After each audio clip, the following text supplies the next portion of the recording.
Lapar tidak? Tanya Jati dengan berbisik di belakang telinga Kara. Wanita cantik itu pun mengangguk dengan yakin. Ya udah jangan ditanya jelas lapar. Abis olahraga sore masa tidak lapar. Apalagi sampai 2 jam. Ah, Jati mah emang rada-rada. Kita makan di luar ya. Kara menatap Jati dengan tatapan yang serius, di mana Jati sedang menatap ponselnya. Kenapa harus makan di luar?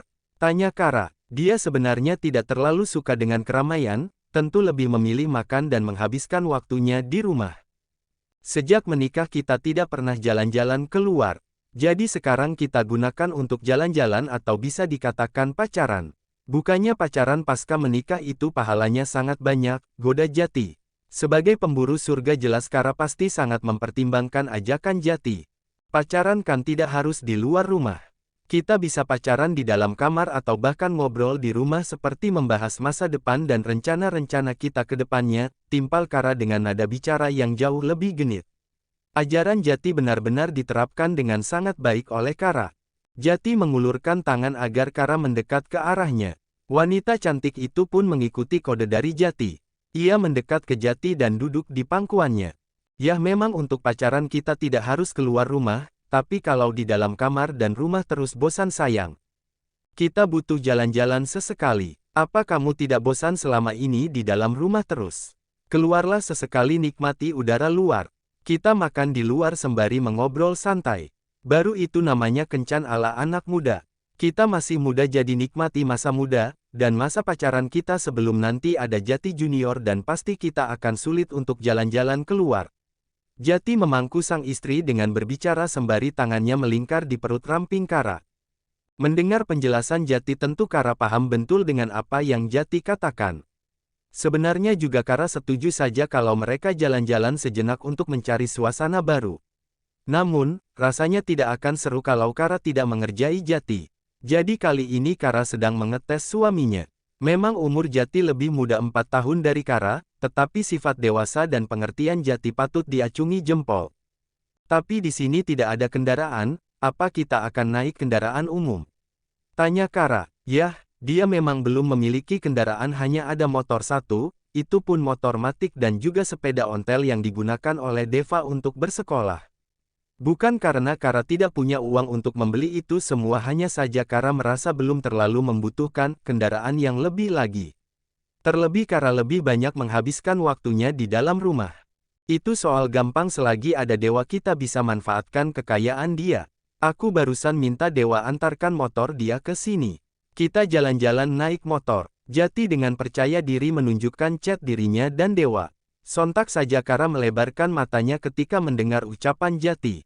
Kenapa harus naik motor? Kaki Ajati belum sembuh total. Kara tidak mau. Takut nanti akan terjadi sesuatu yang berbahaya. Tolong jangan cari masalah lagi. Kemarin saja Ajati kecelakaan sudah membuat Kara sedih. Kalau nanti terjadi hal-hal yang tidak diinginkan kembali bagaimana? Tatapan Kara sudah mewakilkan betapa cemasnya wanita itu dengan kemauan Jati yang ingin jalan-jalan dengan naik motor. Jati mengusap rambut Kara yang tergerai indah. Kamu percaya dengan aku? Semuanya akan baik-baik saja. Aku sudah sembuh betul. Dan soal kecelakaan kemarin itu karena aku yang memang kurang berhati-hati dan juga pikiran aku yang sedang banyak masalah, makanya aku tidak bisa mengendalikan pikiran aku. Tapi untuk kali ini karena membawa istri tersayang aku akan 1000 kali berhati-hati. Lagian kita hanya keliling-keliling wilayah ini. Mau ya, kasihan Dewa sudah jalan ke sini bawa motor. Kalau balik lagi capeknya double. Apa kamu gak kasihan dengan Dewa? Balas Jati. Paling bisa banget emang Jati ini kalau urusan rayu-merayu. Beruntung Jati memiliki teman yang sangat pengertian seperti Dewa.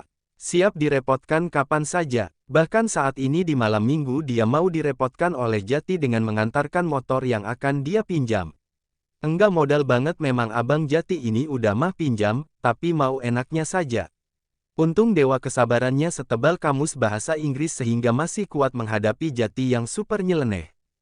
Melihat keseriusan Jati dan juga janji sang suami, Kara pun pasrah saja. Tidak bisa dipungkiri dia memang ingin merasakan kencan ala anak ABG, apalagi kencan yang halal pasti juga sensasinya akan berbeda. Kara pun berganti pakaian sesuai kendaraan yang akan mereka gunakan. Jati menatap Kara tanpa kedip ketika cewek yang biasanya berpenampilan dengan gamis panjang dan juga rambutnya hanya bergo sederhana, kali ini berdandan dengan memakai celana jeans yang tidak menampakkan lekuk tubuhnya serta kaus panjang dan dilapisi dengan jaket kulit berwarna hitam, serta pasmina simpel tidak terlalu yang wah banget, tetapi tidak dipungkiri penampilan Kara sangat cocok dengan tema kencan malam ini yaitu simpel dan romantis. Udah yuk, Kara mengagetkan lamunan Jati yang sedang menatap kagum dengan kecantikan Kara. Meskipun wanita itu hanya menggunakan bedak dan lipstik dengan warna yang natural. Kok Jati lihat Kara kayak gitu? Memang ada yang aneh, tanya Kara, kembali wanita cantik itu menatap pantulan dirinya di depan cermin. Tidak ada yang aneh, tapi kenapa Jati lihat Kara seperti itu? Tanya Kara ulang, rasanya ia tidak percaya diri dengan tatapan Jati. Aku hanya heran kenapa ada bidadari turun dari kayangan. Apa mungkin aku menyembunyikan selendang kamu? Jati menatap Kara tanpa kedip. Apaan sih? Jangan berlebihan ah. Aku bukan bidadari dan kamu juga bukan Jaka Tarub yang mencuri selendangku, balas Kara dengan mencubit hidung Jati yang mancung. Udah ayo katanya mau makan di luar. Kalau tidak mau, aku ganti baju lagi nih, ancam Kara dengan menunjukkan wajah kesalnya. Iya ayo. Gitu aja marah. Tapi marah juga tetap cantik sih. Malahan makin cinta deh. Jati justru sepertinya sangat ketagihan menggoda istrinya. Jati, iya sayang, jangan panggil gitu jadi ingat tadi di dalam kamar mandi. Bukan Jati kalau tidak iseng.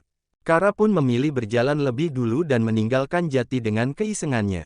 Pandangan Abah, Diki dan Deva langsung tertuju ke kamar Kara yang akhirnya keluar juga dari kamarnya. Padahal biasanya Kara adalah orang yang sangat tidak betah hanya berdiam diri di dalam kamar. Tetapi kalau ada temanya sampai 3 jam lebih betah banget mengurung di dalam kamarnya. Jati sudah bisa jalan. Deva yang pertama kali lihat Jati berjalan pun terkejut bahagia karena kakak iparnya sudah bisa berjalan normal lagi. Alhamdulillah, kamu sudah bisa jalan lagi. Abah tidak kalah bahagia melihat menantunya yang kali ini sudah bisa berjalan dengan normal. Iya Bah, alhamdulillah berkat doa dari Abah dan kalian semua. Jati pun bersalaman dengan Abah karena saat ia datang belum bertemu dengan Abah yang sedang menjalankan sholat ashar di masjid dekat rumahnya.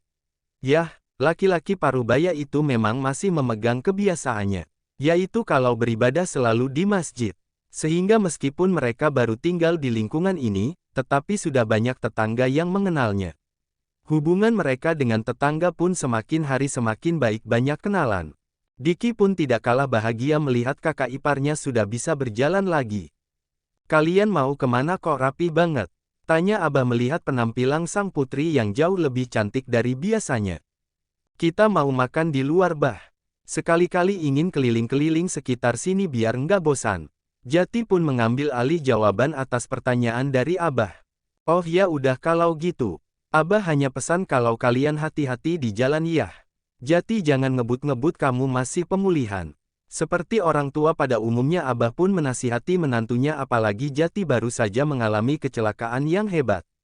Tetapi laki-laki itu tidak ada trauma-traumanya. Setelah berpamitan dengan Abah dan kedua adiknya Kara dan Jati pun langsung keluar. Apalagi Dewa sepertinya sudah datang. Yah. Benar saja bertepatan dengan Jati keluar Dewa juga turun dari kuda besinya. Di belakang ada Padi yang juga membawa kendaraannya. Yah mereka nanti pulang berboncengan Dewa dan Padi, karena motor Dewa dipinjam oleh Bambang Jati. Lu baru sembuh ngapain bawa motor sih? Sama dengan biasanya Dewa itu paling bawel masalah kesehatan Jati. Nah betul Dewa, Kara juga kurang setuju Jati naik motor dulu. Tapi susah dibilangin, adu Kara pada Dewa. Di mana mereka sudah jauh lebih dekat. Tenang Kara, aku bawa 2 helm, kalau nanti Jati ngebut-ngebut kamu getokan nih helm ke kepala Jati biar dia tahu rasa. Tagar bagus Dewa aku setuju ide kamu, setelah berpamitan dengan Abah dan kedua adiknya Kara dan Jati pun langsung keluar. Apalagi Dewa sepertinya sudah datang. Yah, benar saja bertepatan dengan Jati keluar Dewa juga turun dari kuda besinya. Di belakang ada Padi yang juga membawa kendaraannya. Yah mereka nanti pulang berboncengan Dewa dan Padi, karena motor Dewa dipinjam oleh Bambang Jati. Lu baru sembuh ngapain bawa motor sih? Sama dengan biasanya Dewa itu paling bawel masalah kesehatan Jati. Ia langsung protes dengan rencana Jati. Nah betul Adewa, Kara juga kurang setuju Ajati naik motor dulu. Tapi susah dibilangin, adu Kara pada Dewa. Di mana mereka sudah jauh lebih dekat. Dibandingkan Padi yang baru ketemu dengan Kara. Tenang Kara, aku bawa 2 helm, kalau nanti Jati ngebut-ngebut kamu getokkan nih helm ke kepala Jati biar dia tahu rasa, dan jangan ngebut-ngebut lagi. Dewa memberikan kunci dan juga helm pada Jati dan Kara. Mendengar candaan Dewa Jati hanya terkekeh samar. Kara ingat ya, Jati masih punya kuping 2, kalau dia sampai ngebut-ngebut kamu tinggal jewer saja. Kalau perlu tuh kuping sampai putus, imbu Dewa sebelum Kara dan Jati pergi dengan menaiki motor pinjaman dari Dewa. Siap Adewa, terima kasih ya Adewa dan Apadi yang mau direpotkan dengan Ajati, balas Kara dengan sopan. Oke sama-sama, selamat berkencan. Kami juga akan kencan, balas Dewa dengan bercanda memeluk pinggang Padi yang langsung dapat toyoran oleh Padi. Kencan tuh sama pohon randu, sungut Padi dengan menoyor kepala Dewa. Mereka memang lucu dan kocak. Dijahat banget pohon randu banyak durinya, balas Dewa, sembari menepuk punggung Padi. Nah itu tujuannya biar meluknya lebih berasa. Dewa dan Padi pun kembali ke markas The Kalongs daripada ikut kencan dengan Jati bisa-bisa langsung kepengin nikah juga.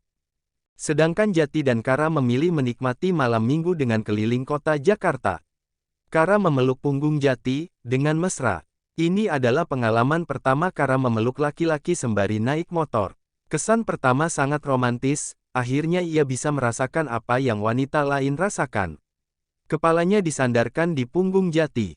Matanya dipejamkan menikmati sensasi yang ternyata sangat membuat hatinya bahagia.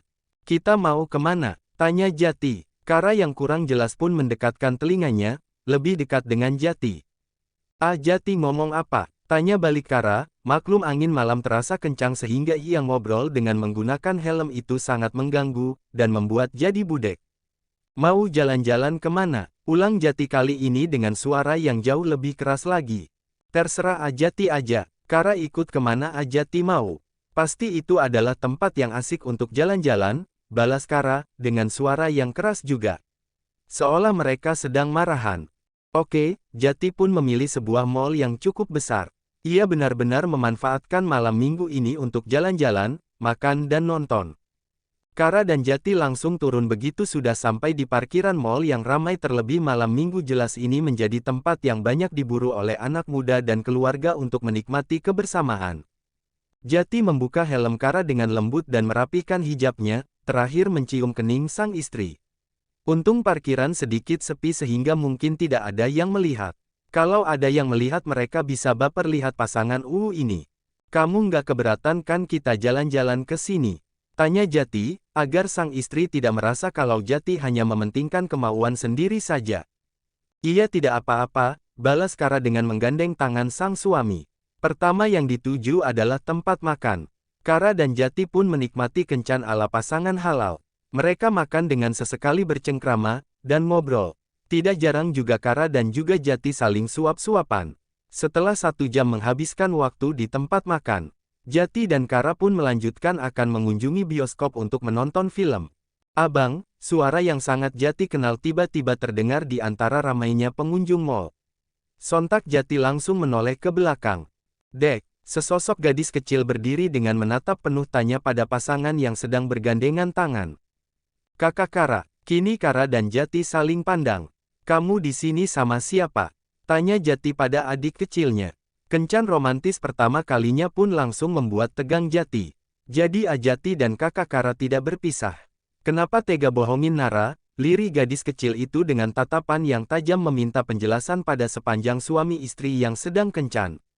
Tagar kencan pun gatot gagal total.